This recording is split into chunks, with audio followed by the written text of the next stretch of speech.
Hello hi అండి, అందరికీ నమస్కారం. అరుణ్ శివ యూట్యూబ్ ఛానల్కి స్వాగతం.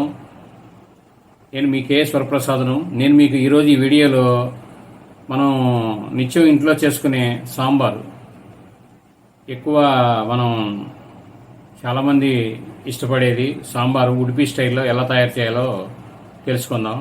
ముందుగా మీరు ఒక 50 గ్రాముల పచ్చిపప్పు, ఒక 15 గ్రాములు ఉప్పుడు బియ్యం, తర్వాత జీలకర్ర 50 గ్రాములు, ధనియాలు ఒక 75 గ్రాములు, పసుపు ఒక 25 గ్రాములు, కారం ఒక 100 గ్రాములు తీసుకొని ఉంచండి. కారం పసుపు పక్కన పెట్టి మిగిలినవన్నీ చక్కగా వేపుకొని 4 రకాలు వేపుకొని చక్కగా ఆరిన తర్వాత మిక్సీ పట్టి దానిలో పసుపును కారం కలిపేసి ఒక బాటిల్లో పోసుకొని ఉంచుకోండి. ఇది సాంబార్ మసాలా కింద మనకు ఉపయోగపడుతుందండి. తర్వాత మనకి కావలసిన సాంబార్లో వేసుకునే ఈ క్యారెట్ ముక్కలు, తర్వాత ములక్కాయలు, సొరకాయ ముక్కలు, మీరు ఏమి దానిలో వేయదలుచుకున్నాయన్నీ మీరు చక్కగా కోసుకొని, టమాటాలు అన్నీ మొత్తం ఏం కావాలంటే అవి కోసుకొని చక్కగా రెడీగా సిద్ధంగా ఉంచుకోండి. మీరు మిగిలిన వివరాలన్నీ వీడియో చూస్తూ తెలుసుకుందాం. ముందుగా మీరు గిన్నె ఒకటి తీసుకుని దానిలో ఒక 50 గ్రాముల ఆయిల్ పోసి వేడెక్కిన తర్వాత మీరు కోసుకున్న క్యారెట్ ముక్కలు, సొరకాయ ముక్కలు,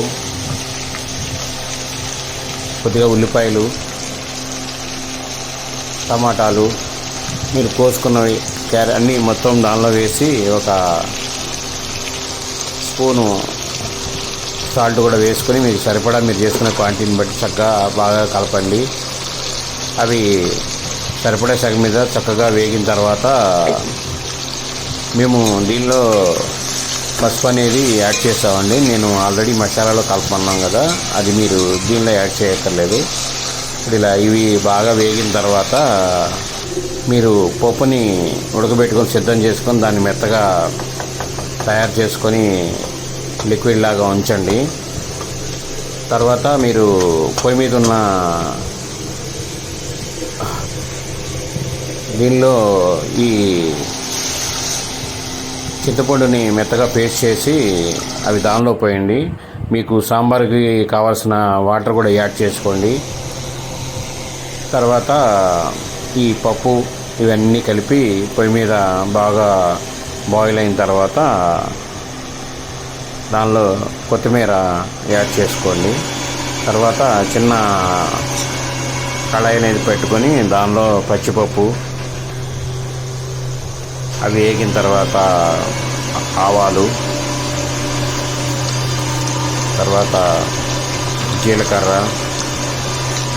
సాయిపప్పు, ఇలా తాలింపు గింజలన్నీ వేసుకొని చక్కగా వేగిన తర్వాత ఎండుమిరపకాయలు వేసి అవి కూడా వేగనివ్వండి. ఆ తర్వాత మీరు వెల్లుల్లిపాయలు కొన్ని రెబ్బలు కొట్టుకొని దానిలో వేయండి. తర్వాత కరివేపాకు ఇవన్నీ వేసిన తర్వాత మెల్లగా మొత్తం వేగిన తర్వాత మీరు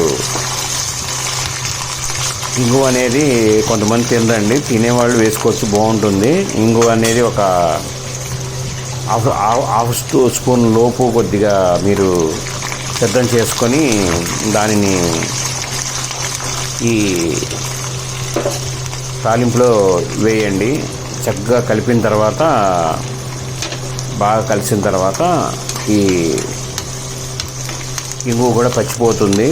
అప్పుడు మీరు స్టవ్ కట్టేసి ఈ తాలింపుని ఈ సాంబారు మరుగుతున్న సాంబార్లో పోసేసి అన్నీ శుభ్రం చేసుకొని బాగా కలపండి.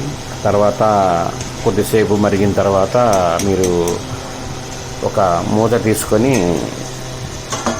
ఈ గిన్నె మీద పెట్టండి, స్టవ్ కట్టివేయండి.